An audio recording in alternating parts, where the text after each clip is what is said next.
الحمد للہ وکفا وسلام علی عبادہ الذین اصطفیٰ اما بعد فاعوذ باللہ من الشیطان الرجیم بسم اللہ الرحمن الرحیم الخبیثات للخبیثین والخبیثون للخبیثات والطیبات للطیبین والطیبون للطیبات صدق اللہ العلی العظیم۔ عرض و معروض سے پیشتر آئیے ہم اور آپ مل کر اپنے نبی کی بارگاہ میں درود پاک پڑھیں۔ اللہم صلی علی سیدنا شفیعنا حبیبنا مولانا محمد بارک وسلم صلی علیہ الصلاۃ والسلام علیک یا رسول اللہ صلی اللہ تعالی علیہ وسلم۔ حضرات محترم، قرآن مقدسہ کہتا ہے الخبیثات للخبیثین والخبیثون للخبیثات والطیبات للطیبین والطیبون للطیبات۔ اس کا سیدھا سادھا مطلب یہ ہوتا ہے کہ گندی عورتوں کے لیے گندے مرد ہیں اور گندے مردوں کے لیے گندی عورتیں ہیں۔ اچھی عورتوں کے لیے اچھے مرد ہیں اور اچھے مردوں کے لیے اچھی عورتیں ہیں، یعنی جو جیسا ہوتا ہے اس کو جیون ساتھی ویسا ہی ملا کرتا ہے۔ لہٰذا آپ اچھے بنیں تاکہ آپ کی جو شریک حیات آئے وہ اچھی ہو۔ گزشتہ جمعہ میں نے بہت ساری باتیں آپ کے گوشے گزار کی، آج بھی چند باتیں آپ کے گوشے گزار کر رہا ہوں کہ آپ اپنے بچوں کو اور اپنی بچیوں کو سورہ نور کے ترجمہ کو پڑھنے کی عادت ڈالیں۔ سورہ نور کے ترجمہ کو پڑھنے کی تاکید کریں اپنے بچوں اور اپنی بچیوں کو۔ جب سورہ نور کے ترجمہ کو آپ کے بچے اور آپ کی بچیاں پڑھیں گی تو اس سے بہت ساری باتیں انہیں سیکھنے کو ملیں گی، بہت ساری باتیں، یہاں تک کہ سورہ نور کے ترجمہ کو پڑھتے ہی اس کے شروع میں ہی آپ کے بچے یہ جان جائیں گے کہ اگر شادی سے پہلے پاپ کیا جائے، شادی سے پہلے زنا کیا جائے تو شریعت میں اس کی سزا کیا ہے، اور اگر شادی کے بعد پاپ کی جائے تو شریعت میں اس کی سزا کیا ہے۔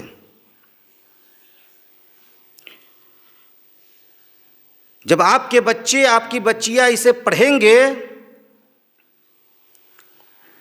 تو اچھی طرح انہیں معلوم ہو جائے گا، تو وہ پاپ کرنے سے بچتے رہیں گے۔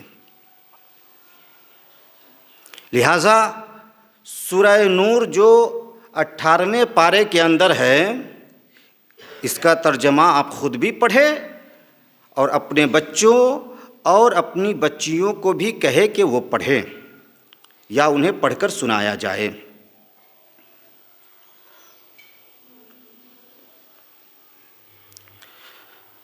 ماحول کو درست اور بہتر بنانا بہت ضروری ہے، خوشگوار بنانا بہت ضروری ہے۔ اگر ہمارے بچے ہماری بچیاں اپنے دین کو نہیں پہچانیں گے، اپنے مذہب کے قوانین کو نہیں جانیں گے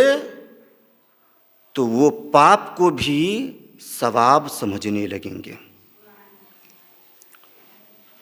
لہٰذا ضرورت ہے کہ ہم سورہ نور کے ترجمہ کو پڑھنے کی تاکید اپنے گھر کے بچوں اور بچیوں کو کریں۔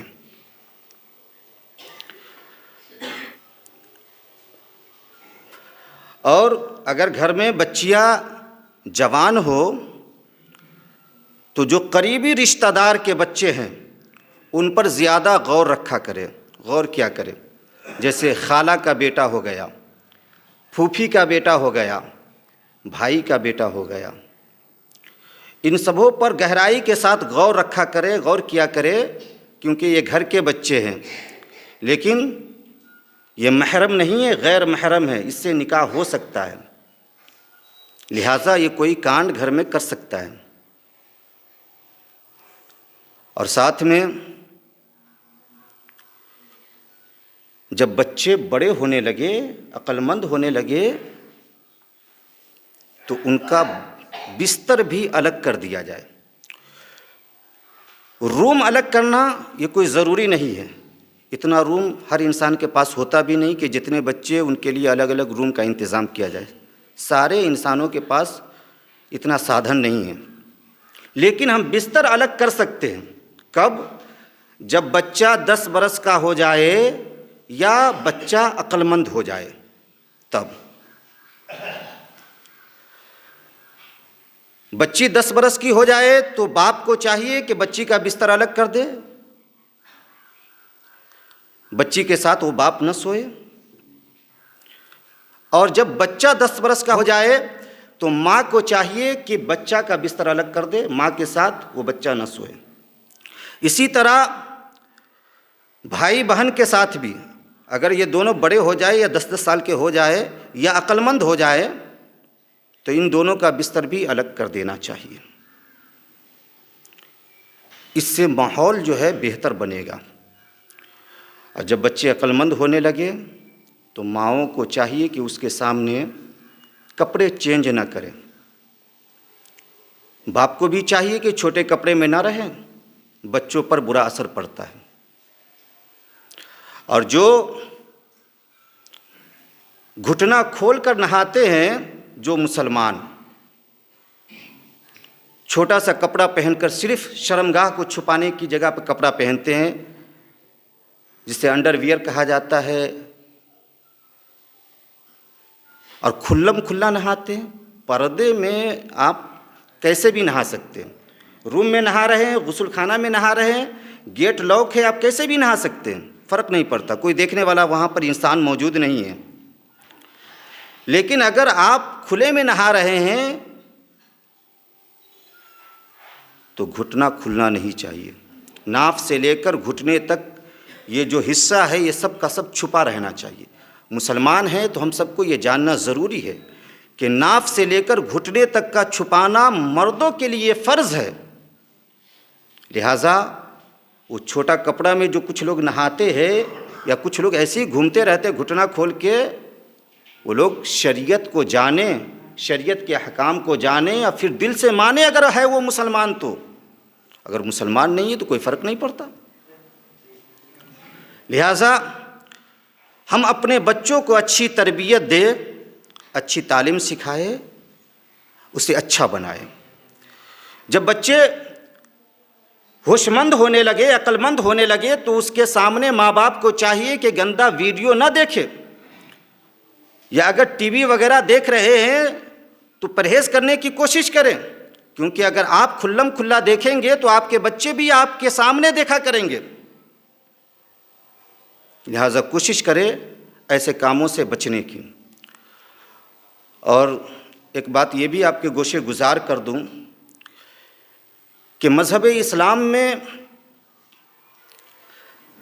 زینت پر پابندی نہیں ہے،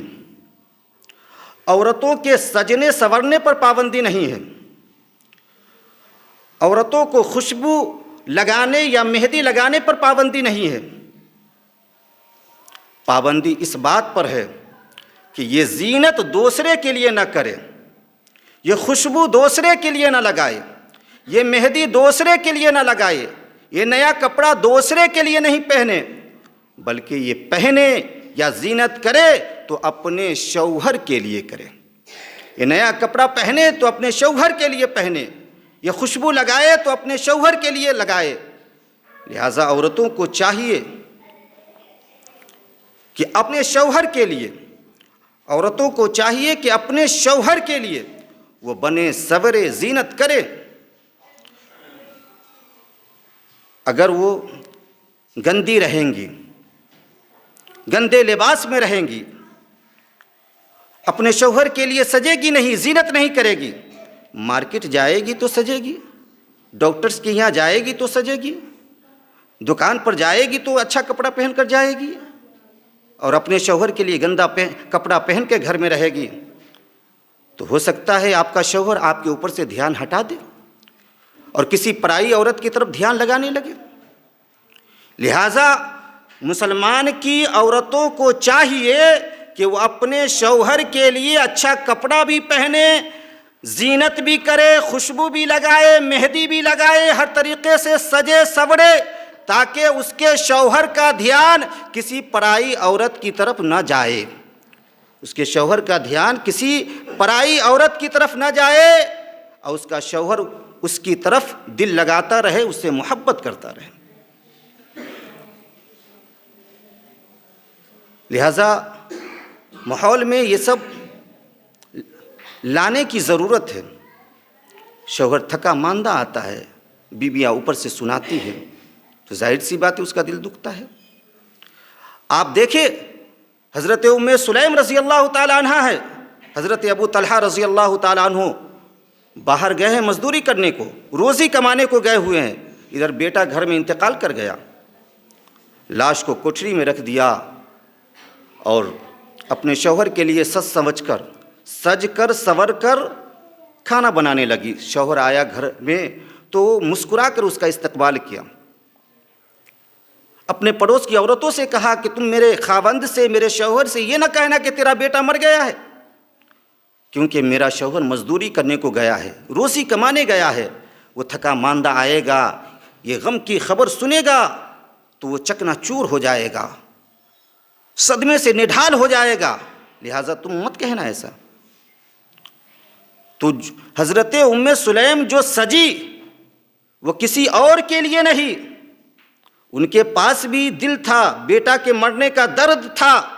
لیکن شوہر کا مقام و مرتبہ کتنا بلند و بالا ہوتا ہے، صحابیہ سے سیکھے۔ وہ جو سج رہی ہے وہ اپنے شوہر کی رضا مندی کے لیے سج رہی ہے، تاکہ میرا شوہر جب آئے تو اس کا دل صدمے سے نڈھال نہ ہو پائے۔ موت و حیات تو اپنی جگہ پر ہے، جسے آنا ہے وہ آ کر ہی رہے گا، جسے جانا ہے وہ جا کر ہی رہے گا۔ لہٰذا عورتوں کو اپنے شوہر کے لیے زینت کرنا ضروری ہے، لیکن اس بات کا خیال رکھے کہ اگر فیشن کے لباس عورتیں پہن رہی ہے اپنے شوہر کے لیے، آدھے ادھورے لباس پہن رہی ہے، تو گھر میں اگر عقل مند بچے ہو تو اس کی نظروں کے سامنے نہ پہنے، اس سے آپ کے بچوں پر برا اثر پڑے گا۔ دوسری بات یہ کہ بچے بڑے ہو جائے تو اس کا بستر الگ کیا جاتا ہے، لیکن سماج میں یہ بھی دستور چلا ہوا ہے کہ میاں بیوی عمر دراز ہونے لگتے تو یہ اپنا بھی بستر الگ کر لیتے ہیں۔ بچے جب بڑے ہو جائے تو پھر اس کو دوسرے روم میں سلائے، لیکن میاں بیوی کو اتحاد سے رہنا چاہیے، اور بڑھاپے میں خاص کر میاں کو بیوی کی ضرورت پڑتی ہے، بیوی کو میاں کی ضرورت پڑتی ہے اپنے دل کو ٹھنڈک پہنچانے کے لیے، یعنی اپنے دل کی بات کہنے کے لیے، نفس کو سکون پہنچانے کے لیے نہیں، وہ تو بڑھاپے کے عالم میں ہے، لیکن دل کی کچھ باتیں ہوتی ایسی، جب یہ میاں بیوی آپس میں بات کرتے ہیں تو دلوں کو تسکین حاصل ہوا کرتی ہے۔ لہٰذا اگر سادھن ہو تو بچوں کا روم الگ کرے، بچوں کا بستر الگ کرے، لیکن میاں بیوی کو چاہیے کہ آپس میں رہے، اگر مجبوری ہے تو کوئی دقت نہیں۔ لہٰذا ہم لوگوں کو چاہیے کہ ہم سب کے سب سورہ نور کے اردو ترجمہ کو پڑھیں، بہت ساری باتیں اس میں بتائی گئی ہے، کسی کے گھر میں داخل ہونا ہے تو کیسے داخل ہونا ہے، کیا کہہ کے داخل ہونا ہے، مردوں کو نگاہیں کیسی رکھنی چاہیے، عورتوں کو نگاہیں کیسی رکھنی چاہیے، سورہ نور کے ترجمہ کو جب ہم پڑھیں گے تو انشاءاللہ الرحمن ہمارے معاشرے میں درستگی پیدا ہوگی،